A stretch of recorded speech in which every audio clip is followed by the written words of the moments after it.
مشاهدينا الكرام، اليوم حضرنا مع الشباب في جامعة الكويت فرع الشويخ بخصوص تجمع او الوقفة التضامنية مع المعتقلين وضد المرسوم الواحد.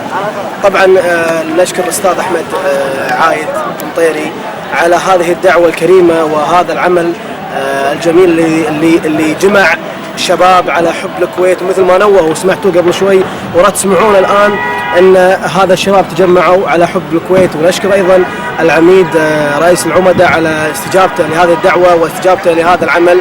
شكرا للجميع بدون استثناء. لن نقبل بالعبث بالمواد الدستورية، لن نقبل بالعبث بحقوق الناس وحقوق الشعب، فالشعب مصدر السلطات. كان معاكم محمد المطيري من صوت الأمة، تابعونا. مسؤول من المنسقين عند احمد عايد، يقول احمد عايد المطيري. هلا والله. شلونك؟ هلا. طيب. كيف حالك؟ طيب ان شاء الله. هلا والله. حفظك الله. كلكم طلبة ولا من خارج الجامعة؟ لا كلنا طلبة. كلنا طلبة. طالب ملمين بلوائح الجامعة ولا ما غير ملمين فيها؟ ملمين. عارفين لائحة نظام الجامعي الطلابي المادة 11 فقرة باء، شو تقول؟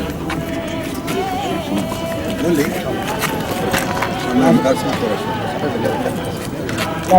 الآن ما راح نتكلم.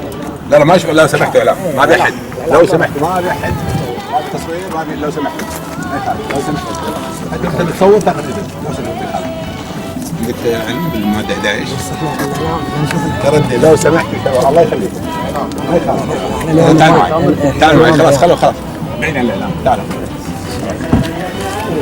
بدي بفضل ما تركم الشمس. لا ايه.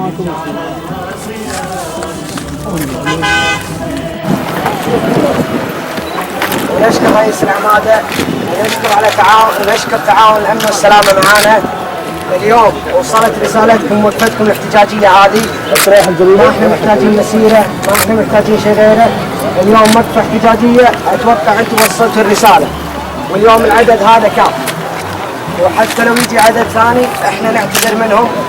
وصلت الرسالة وتواجدكم اليوم، وصلت الرسالة. ارد واقول نشكر العميد، نشكر الامن والسلامة، نشكر تعاونكم الموجودين كلكم. والحين راح نفض التجمع بكل سلمية، ما قصرتوا بتجمعكم. التجمع القادم راح يتم تحديد له موعد، وراح يتم تنسيق اكثر من اللي صار اليوم، واحنا نعتذر منكم، وجميع القائمين والعاملين اللي ويانا يعتذرون منكم، وما قصرتوا بيض الله وجيهكم. بس نبي نفض التجمع بطريقة نفس ما جمعناه، ما قصرتوا على وقفتكم. ونكرر نشكر العميد ونشكر العمادة. واليوم الشباب الموجودين كلهم، واليوم الشباب الموجودين كلهم ما فيهم احد يتبع قائمة، ما فيهم احد يتبع اي تيار، ما فيهم احد من قوة سياسية. هي مجموعة شباب حريص على حب الوطن، حاول انه يوصل رسالته في الطريقة اللي انتم شفتوها.